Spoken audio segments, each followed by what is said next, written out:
En este pequeño vídeo vamos a explicar un artículo titulado Reconstrucción tridimensional de imágenes anatómicas de un complejo articular temporomandibular humano para estudios de simulación. Vemos pasar el artículo ahí poquito a poco en las páginas del artículo en el que fue publicado y bueno, como siempre, pues pasamos a la introducción. Podemos decir que simulación es una técnica de estudio que permite predecir hechos futuros o pasados en un momento concreto del tiempo, a partir de datos previos conocidos.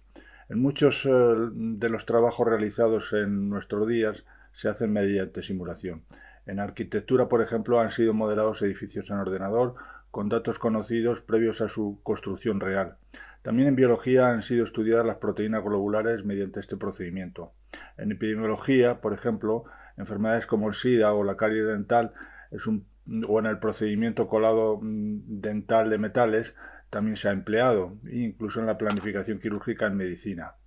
Autores precedentes han mostrado también la utilidad de esta técnica para estudiar cambios en el comportamiento del clima, la creación de modelos de campos magnéticos terrestres, de terremotos o modelos de crecimiento urbano, para determinar futuros hechos que solo pueden ser conocidos en el presente mediante simulación. El objetivo de este trabajo ha sido la creación de una imagen anatómica tridimensional 3D en ordenador de un complejo articular temporomandibular humano que, siendo fácilmente reproducible, pueda servir para futuros estudios de simulación. Y bueno, pues pasamos ahí al material y métodos. Se ha empleado un complejo articular temporomandibular humano derecho, seccionado sagitalmente en espesores de 5 milímetros. Cada sección fue fotografiada, como aparece ahí en la figura 1, ahí le tenéis la figura 1, y después cada fotografía fue escaneada para digitalizar la imagen. Planeamos hacer una distribución de 35 puntos siguiendo el contorno de las estructuras articulares y obtuvimos el esquema que está en la figura 2. Ahí se ven los 35 puntos. Utilizando un programa de tratamiento de imágenes fueron señalados los puntos en el esquema de la figura 2 sobre la imagen de cada corte, con lo cual obtuvimos esa imagen que aparece en la 3. Este programa nos da sobre la plantilla bidimensional del ordenador las coordenadas X e Y de cada uno de esos 35 puntos de la imagen. La coordenada Z la podemos añadirla si tenemos en cuenta que cada sección se hizo sagitalmente en espesores de 5 milímetros. Bueno, ahí tenemos las tablas 1 a 3. En la tabla 1, pues bueno, son coordenadas espaciales de 7 puntos del hueso temporal que están recogidos en 4 cortes sucesivos. En la tabla 2 están las coordenadas espaciales del cóndilo mandibular con 12 puntos recogida también en 4 cortes sucesivos. Y en la tabla 3 están las coordenadas espaciales sobre el menisco, 16 puntos recogidas en 4 cortes sucesivos. Posteriormente, esas coordenadas X y Z de cada punto en el hueso temporal fueron introducidas en un programa de AutoCAD, el cual nos permite crear una red tridimensional de dicha estructura y modelar de este modo su imagen 3D, como aparece en la figura 4. Igual procedimiento se empleó para la reconstrucción del menisco, como lo tenemos en la figura 5, y también para el cóndilo mandibular, como está en la figura 6. En cuanto a los resultados, podemos decir que en la figura 7 tenemos la imagen 3D final en red del complejo articular temporomandibular humano derecho. Es verdad que estas imágenes no son demasiado nítidas porque están sacadas del artículo en el cual fue publicado y así es un poco como aparece. Bueno, en esta imagen se aprecia una forma cóncavo-convexa de la superficie articular temporal que articula con una forma cóncavo-convexa en sentido inverso de la cara superior del menisco. Girando la imagen en el espacio se puede apreciar igualmente que la cara inferior cóncava del menisco articula con la superficie convexa del cóndilo mandibular. La imagen está constituida por una red de puntos y segmentos en los cuales es posible aplicar fuerzas y estudiar su comportamiento mediante simulación.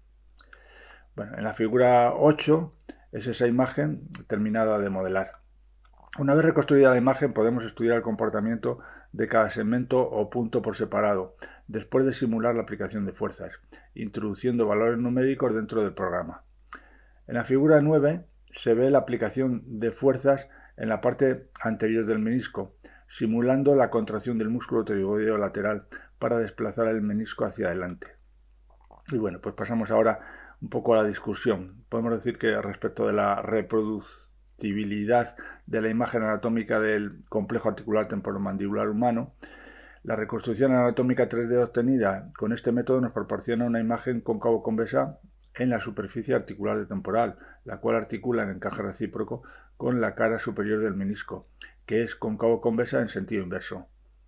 Asimismo, en la reproducción anatómica 3D apreciamos cómo la cara inferior del menisco cóncava articula de forma condilia con la superficie articular convexa del cóndilo mandibular.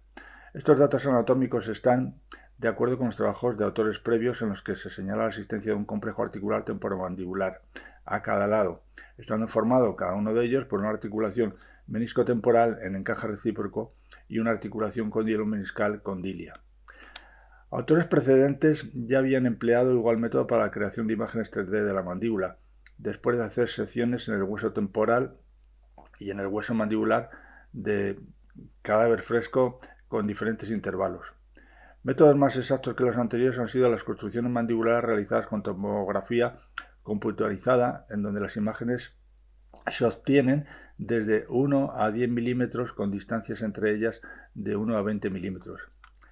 Asimismo, son métodos más exactos las reconstrucciones realizadas con resonancia magnética, pero a veces el tiempo de procesado de imágenes es largo por intervenir muchos datos. Todo depende del grado de exactitud reproductiva que se desee en la reconstrucción anatómica. Respecto de la rapidez en la realización de la imagen, podemos decir que nuestra imagen 3D, al ser realizada con muchos menos cortes, permite obtener imágenes casi instantáneas, lo cual es fundamental, pues las simulaciones requieren modificaciones y reproducciones en tiempos muy breves. Otro aspecto importante es el que se refiere a estudios de simulación. Autores precedentes han desarrollado en ordenador modelos de la mandíbula con estructuras en red, que les ha permitido, después de hacer estudios de simulación con respecto a la fuerza, tensión y carga sobre implantes. Se han empleado un análisis de elementos finitos, estudiando cada segmento y cada punto de esa estructura por separado. Después de este modo, lo que se hace es aplicar fuerzas sobre algunos elementos o puntos concretos de esa estructura y establecer una relación entre la fuerza aplicada y el resultado obtenido. En nuestro caso sucede algo semejante.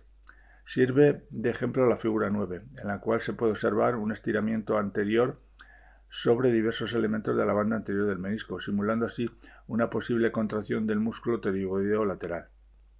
Y finalmente, queremos señalar la utilidad de este modelo 3D del complejo articular temporomandibular humano, pues es fácilmente reproducible y podría servir para estudios simulados de biomecánica mandibular, aplicación de fuerzas o reproducción de estados patológicos. Y bueno, pues esto es un poco todo lo que es el artículo. Nada más y muchas gracias.